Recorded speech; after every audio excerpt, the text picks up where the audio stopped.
these like this whole like crowd of high schoolers walking by, and they're looking at my car and they're like, "Oh, I like your car." And then they look up and they're like, "Are you?" And they're like, "Are you Lolo?" And I was like, "Yeah." And they start screaming.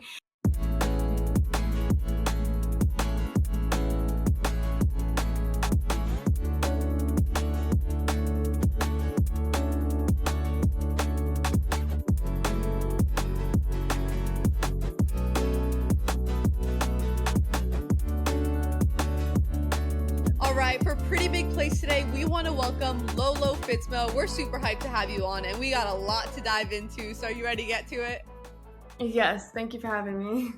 Of course. So you went from a D1 basketball player to a social media star. You've racked up about 850,000 followers on TikTok. Can you take us a little bit through your journey getting there?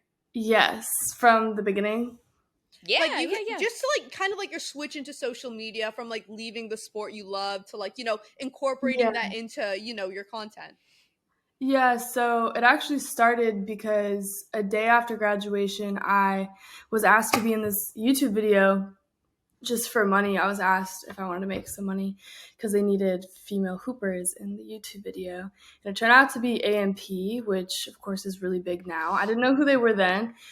And it was AMP Love and Basketball. And I went and did it, not thinking anything about content. That was never really the plan. And then I moved out to LA to do stuff with media because my background is with media marketing in this world anyway, with my own business. And then the video came out a couple months after I moved out here, and it went trending on YouTube. It was number 4 trending. And then I made a couple TikToks referring to it. And at the time, I think I had 50K followers on TikTok just from like making stuff in the locker room and stuff like that. Right. And then when they posted it and I posted a couple TikToks, I went up like 2 or 300K within That's like a couple crazy. weeks. That's Wow, it just blew crazy. up kind of overnight. That's so Yeah. fire. That's amazing. So, I mean, obviously you played for Syracuse, and there is kind of we've seen your video of how you shared about what went down there, but kind of what made you end up leaving being a D1 athlete in the first place? Are you talking about like my last year and opting out? Yeah. Yeah, What kind of so led up to that? that story has more to do with circumstances during like COVID and everything. Yeah. And it was cool because a lot of players, athletes in college right now related to my story. And I don't think any of us realized that we were all going through the same thing until more and more people started talking about it. But playing a college sport in the first place is already very difficult. And then throwing in all the COVID restrictions and you're isolated, taking classes online, you have less of like the fun team activities. It's really just go to practice, go home. Looking back at it now, do you ever miss, being in that competitive Division I basketball world, or do you feel like it led you to kind of what you are meant to do? I don't think I miss it, but I'm happy that it happened, and there's still competitiveness in me. But I think a lot of players would relate to the fact that that's like a very pressure-filled, constant way to live. And I feel like my like talents and purpose aren't just in sports, so I'm happy to be doing other things as well. Yeah. And NIL was introduced like shortly after you Yeah. how do you feel about missing out on that? Do you wish you would have been able to, get a taste of that too, and how that would have changed the direction of kind of what your career could have been? Yeah. I think what's interesting about it is there was such a stigma about doing content when I was in college. Like everyone would judge you, everyone would talk badly about it if you were doing it, but I was still making videos that were going viral, so I didn't really care, but I would like hear things like whispers and stuff. But Right. now you see players across the country trying so hard to do content, and it's a lot of them that thought they were too cool for it before because they didn't have a reason to. And I just think if I was still in school during COVID, I might have had like a lot more motivation to post more often and like care about having a following and making those TikToks, and I probably wouldn't have been judged as much. You What- would have like, like what do you you- would have crushed NIL. You Yeah, definitely would have crushed yeah, NIL. you would've. If Oh you my were still God. part of it, like you would have been like leading charts NIL, like with the platform you have and like the deals you have. It would have been crazy. It would have been Yeah. crazy. And then it's so easy. Like I tell players all the time that ask me for advice of like how to grow a following. I'm like, you're in literally the best place ever. You're fumbling because if I was in your position, I would be in my uniform making a TikTok every single Mm-hmm. day. It's Yeah. such Yeah. easy views. You gotta What do take you advantage of what you have. what do you think Facts. the stigma was like, like what were the bad side effects of that it before it was, okay to do? I really don't know. And I've heard of other people experiencing the same thing. My friend Yeah. Carson also Yeah. related to that. Like, she'd have to wait until no one was in the locker room to film a TikTok. Whereas now, imagine I was on my same team and I set up my phone to do a TikTok, everyone would want to be in it. Right. So, I mean, it's only like cringy until it works out. And I have a Right. really big following now, so it's not very cringy anymore. No, Well, that's you good. can't really, get your NIL deal because you're not really playing college basketball anymore, but you can get deals, just because of the platform Yeah. you have. What would be your dream deal? I've had some that I would already consider That's crazy. dream Like, deal, like, honestly. which one's your favorite? I would say the one this year I did, I went to the Super Bowl with Gatorade, which That's never in a sick. That's million so fire. years would Yeah. I think that I'd do that unless I was like LeBron James. So I was like, it's crazy. Close But enough. You're close enough.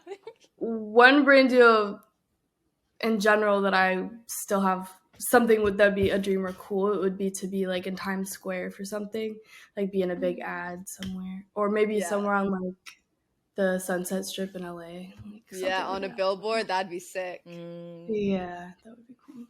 One day, obviously the NCAA championship just happened. LSU pulled through. It was an insane game. So many views came to that game, and I think the audience for female hoops is changing so much. But do you think that there's kind of an evolution, or that you were part of this generation of change in women's basketball, seeing these girls like Caitlin Clark, Angel Reese? Like, what are your thoughts on them, and maybe this next generation of the WNBA as well?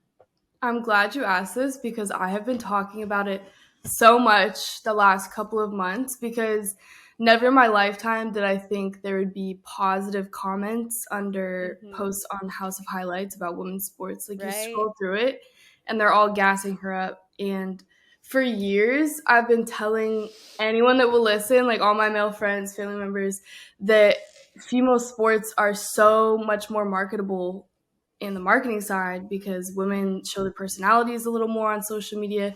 They're more like multifaceted, whereas a lot of male athletes in college only show like their sport and they kind of Yeah. keep it private.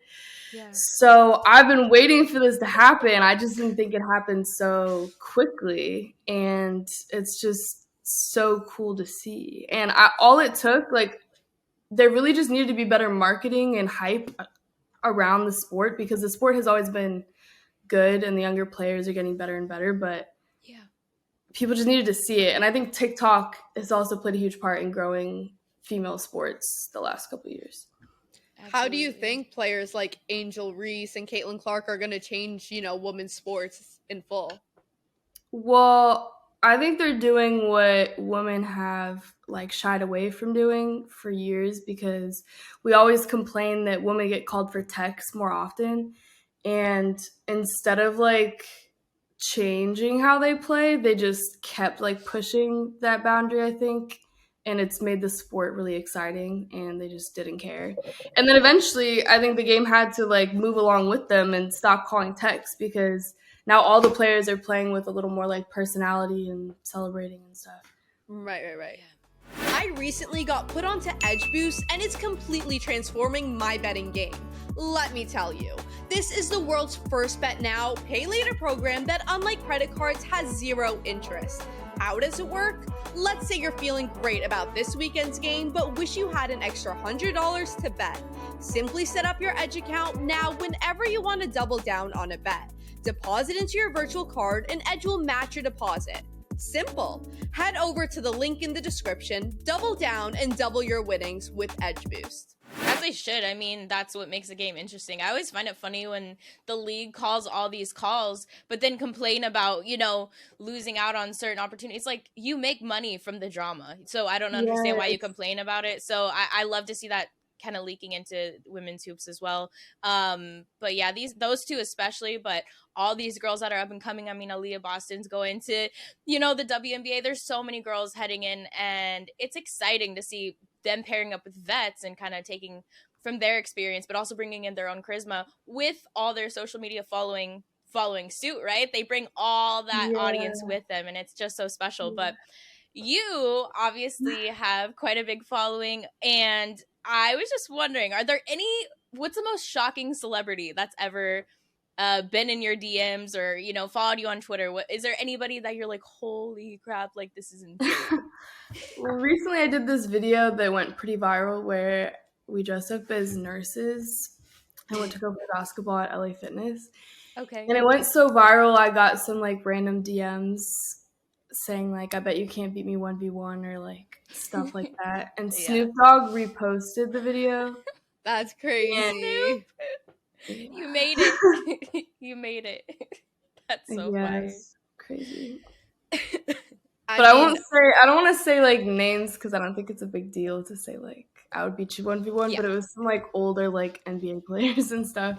Okay. you don't want to name drop right now. We're not exposing them. Yeah, because I don't want them to think I'm like weird for making a big deal. No, for sure. But I mean, like talking about DMs and stuff. If you could be in anybody's DMs, who would it be? Who would you shoot your shot at? That's a great question. Who's that like maybe like celebrity crush or like pro athlete that you're like, yeah. Well, I mean, in an ideal world. Yes. Let us know. If Jalen Hurts was single, he's up there. Oh, yeah. Sure. But yeah. I think a lot of girls. That's a good one. Yeah. That is a good one. That's a good one. We love Jalen. I feel like every girl has shot their shot at Jalen Hurts. How can you not? I don't think people realize like you can make a full living, off social media. Like we've seen so many like success stories with social media. I mean, starting like 2019 when TikTokers like actually started to blow up. Like, what would you say is like the starting amount that you made like in the beginning of your, TikTok social media career? That's a good question. Because when I moved here and I started blowing up, I didn't really know the possibilities until I was encouraged by a bunch of people to make a YouTube channel. They were telling me it changed my life. So I was like, okay. And I had my media business at the time, and I didn't have time to do both. YouTube would have taken all of my time at the time. So I was like, I could just go all in on YouTube and just hope it pays off because I feel like I have a good opportunity right now with my name being like relevant.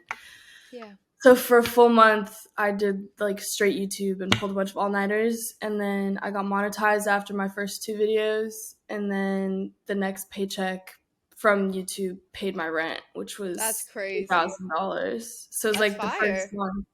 But I like committed. And then after that, or around that time, I got my first brand deal. And this was shocking too, because I had no idea how much you get paid. I'm like, why was I doing this other job?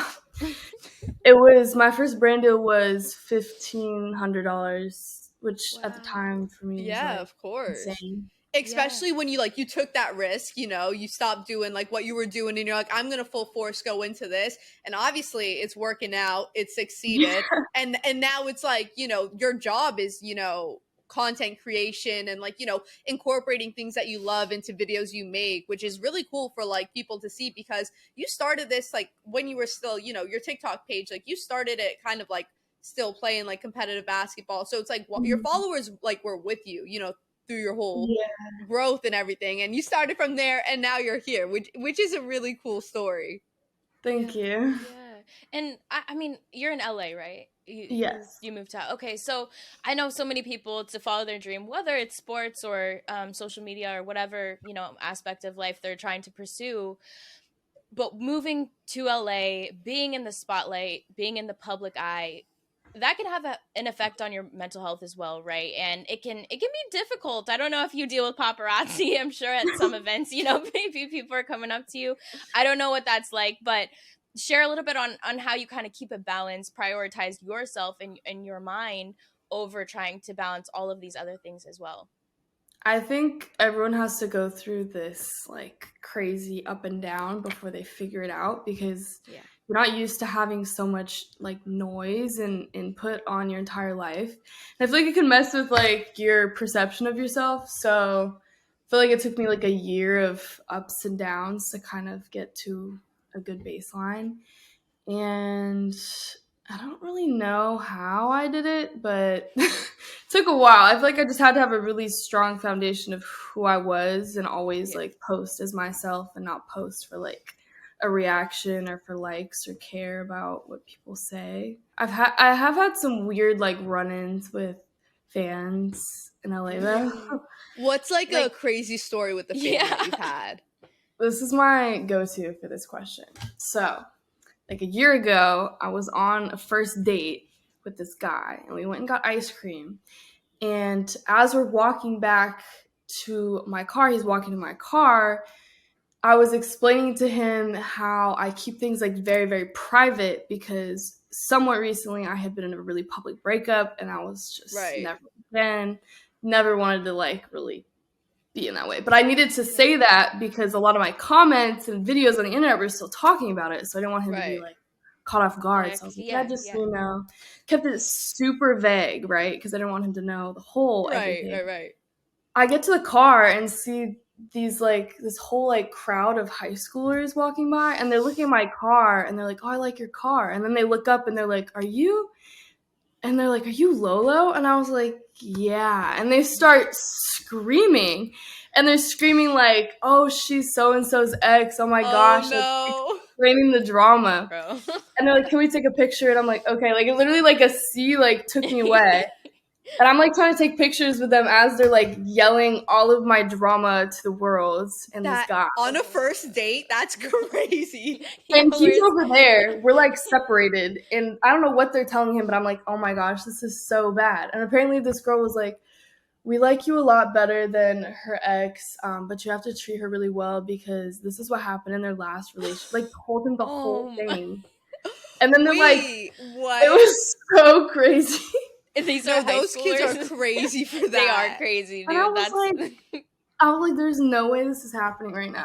Wait, like you That said it is yourself, like you were in a wild. super public relationship. Like, everyone on social media, especially if they were like into like those like basketball content creators or even just sports, football content creators, everyone knew, you and so and so. I don't know if you want me to say the name, were together. And we all know these little high school boys were, all over him too. So they were definitely hyped to see you. But having such a public relationship like that so early, in your public career and stuff like that, how has that changed your idea of relationships, and what do you think like you're looking for now after dealing with something so public like that? That's a great question. And I do want to point out, because there's a little misconception, I had already blown up when we started dating because people like to say he gave you clout, whatever. Like, obviously, like, he probably shared some followers after a while, but well, vice versa. And I'm sure he got some from you too. So yeah, I think most followers come from your own videos blowing up, right? Which, especially of course, on everything TikTok. helps. Yeah. The first video we made together already had 70K on Instagram, so by no means was I like given, Right. Yeah. So what that taught me, I don't know, I feel like I was a little naive to the internet and its powers at the time. I didn't really know how crazy things could get when you're in a public relationship. And I've had friends who were also in public relationships that broke up that relate to the fact that we would never do it again. I would definitely, if I were to date someone, I would keep it off the internet for as long as possible. And then, what do you think's like the perfect amount of time before introducing him to your followers? Oh, this is such the internet conversation right now of like the soft launch, the medium launch, the soft launch, the hard launch. Is it like months, a good year, like 5 years? Okay, what is it? Well, I kind of liked how Kelsey Plum just popped out with a husband. No, that was fire. That was beautifully done. Beautifully. But I don't know, if I like a guy enough and the relationship is very healthy, Yeah. I feel like I wouldn't do much of a soft launch. It would go from like a no one knows anything at all, and then you might see a hand one day, and then the next day you're on my Instagram feed. I don't know. Yeah. The next time he gets posted, it's like a ring on your finger. There's a ring on my finger. Yeah. As you should. With that relationship, and then with doing basketball as a female as well, like, I'm sure you get a lot of hate comments. We deal with a tiny bit, so I'm sure with the platform size that you have, it's insurmountable. But do you feel like there's been a shift in the internet lately, whether it's been good, bad, or ugly? How do you deal with hate, and has it gotten better or has it gotten worse? I think it's kind of a mix. Depends on what platform you're on. If you're on YouTube, those are the worst people on the planet. For real? The worst little I feel like it's Instagram. Like, I feel like it's Instagram. Really?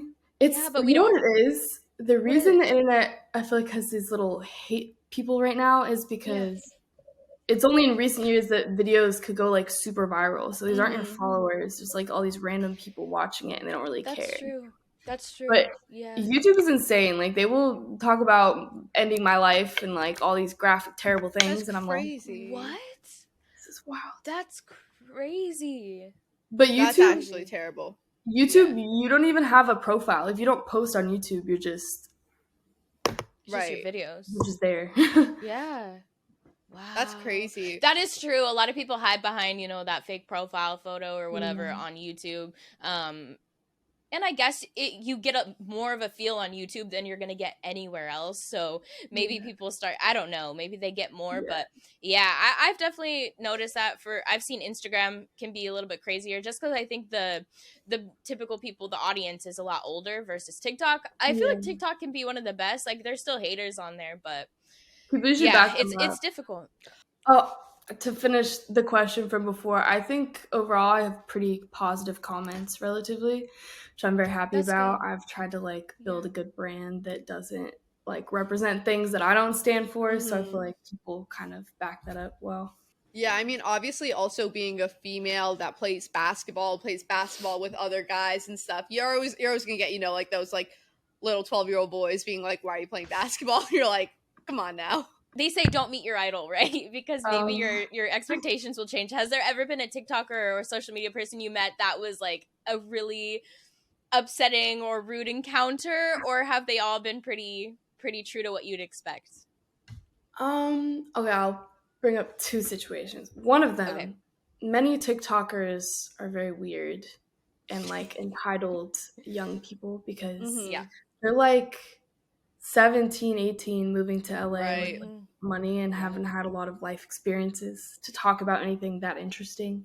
So throw them into all these event parties where there's alcohol and it's just a social thing, and they're kind of awkward and don't really know what to do. A lot of them, I'm not trying to generalize. And then a lot of them are rude as well because your content could be something so wholesome, like working with elementary school kids, but you have millions of followers, so now you're in your head you're a celebrity. I would come up to people and just say hi because some of these you don't have a +1. And I remember coming up to a group of them at an Instagram party, and I was like, hey, y'all were at the YouTube party last week, right? And they were like, yeah, and just looked at me up and down, and I was like, okay, that's crazy. I'm gonna go back over there.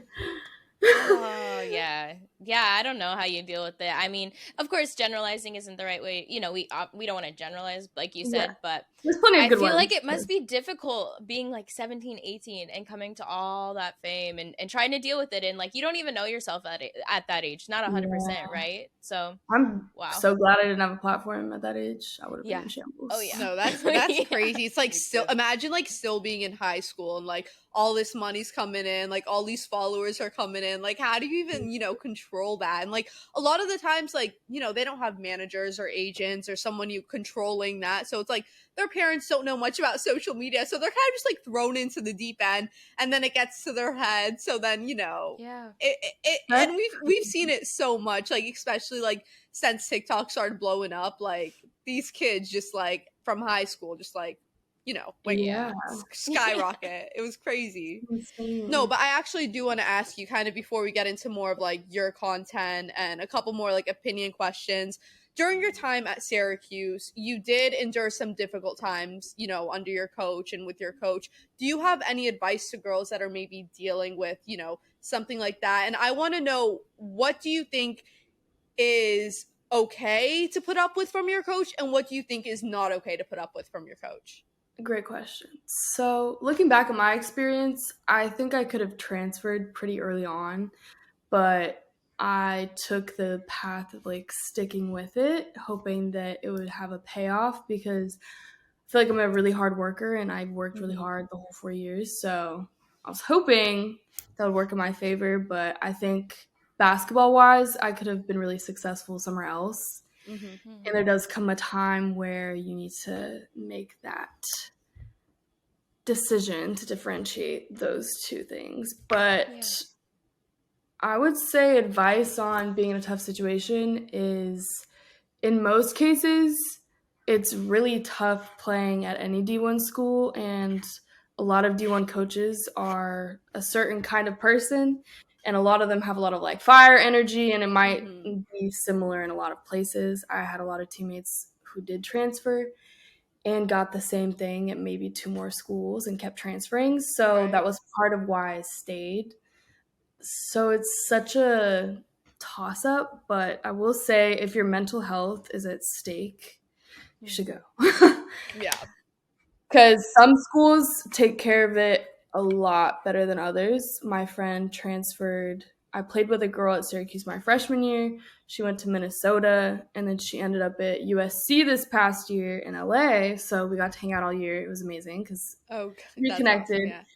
And she was so happy and felt like it was just meant to be that she ended up at this school because she actually felt supported. Her mental health was good.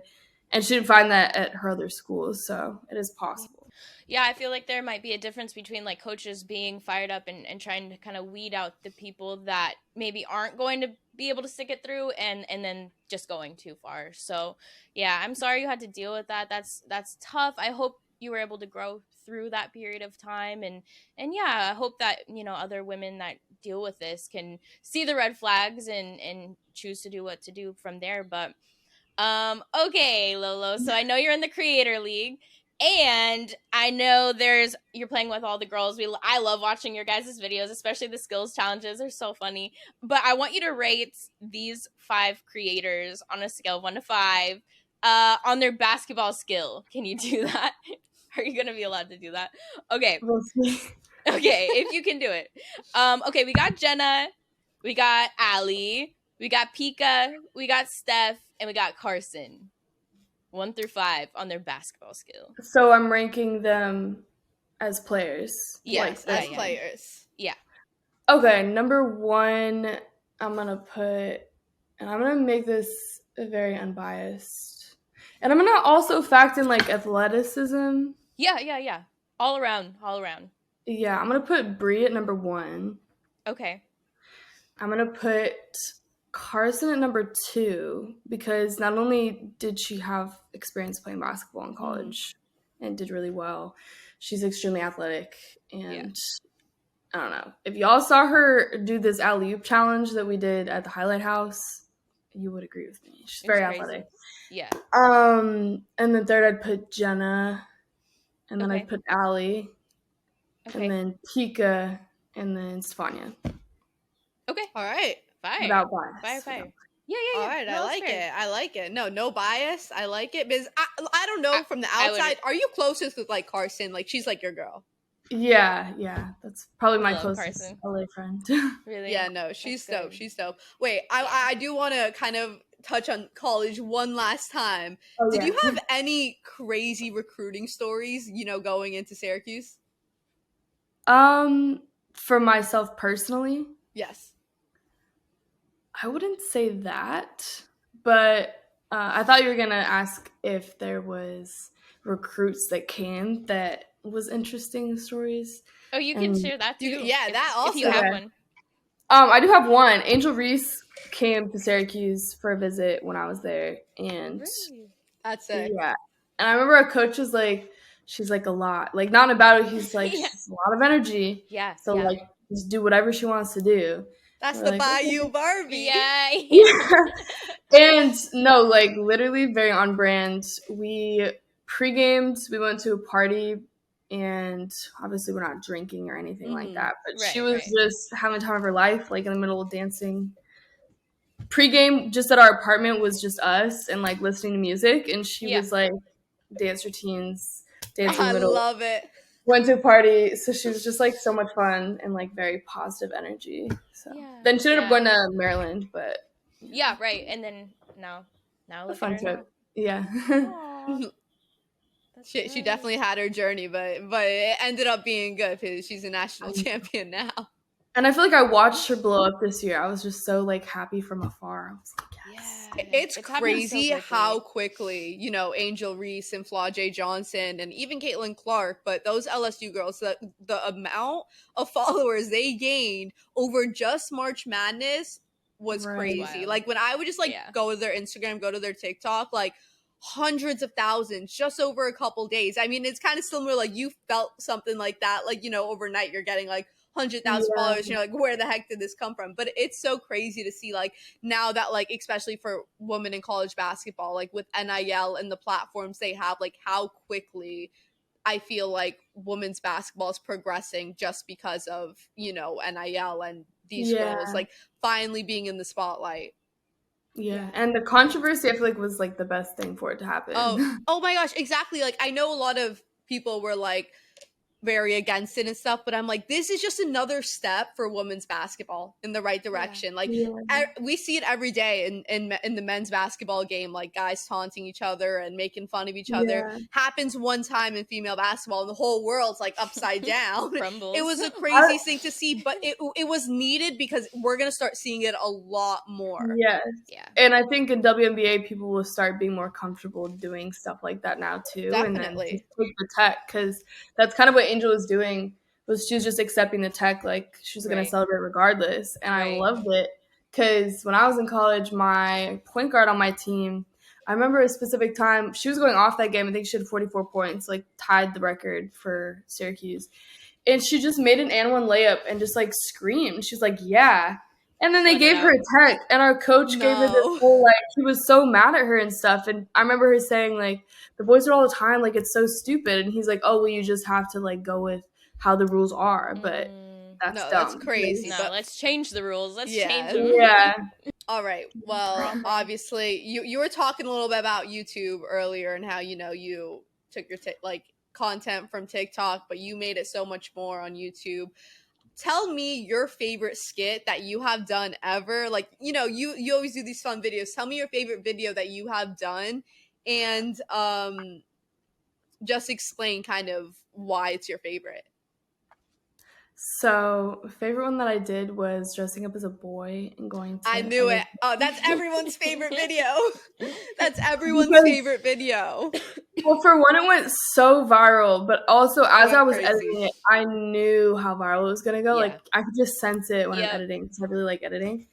That was my favorite one because the basis of it was She's the Man, the movie. And then also the fact that I would always post videos of me playing against boys, and then everyone would be like, they're not trying because you're a girl. You're a girl. So, yeah. Just as a boy. What are your top 3 artists pregame playlists that you listened to maybe this last year, 22, 23? Pregame or just in general? Just in general, I guess, since you're not... Yeah. On the way to pick up. I listen to Drake a lot, Brent Faiyaz, and Future. Okay. I like it. Yeah. No, I like that for sure. Is there any other content creator that you want to shoot your shot at?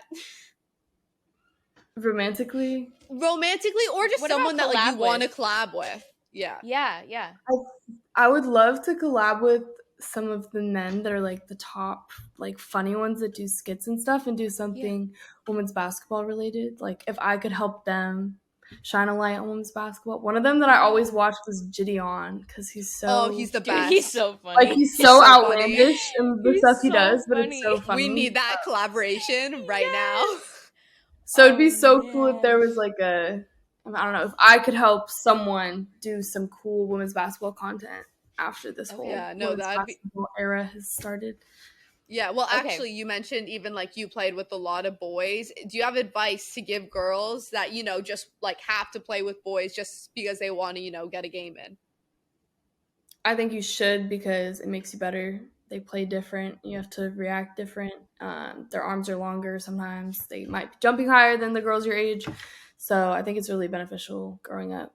And advice is even if they're not passing you the ball, just try to play your best. If you make your first shot, then they'll keep passing you the ball. And then once they respect you, you can just keep coming back. So don't get discouraged. I like it.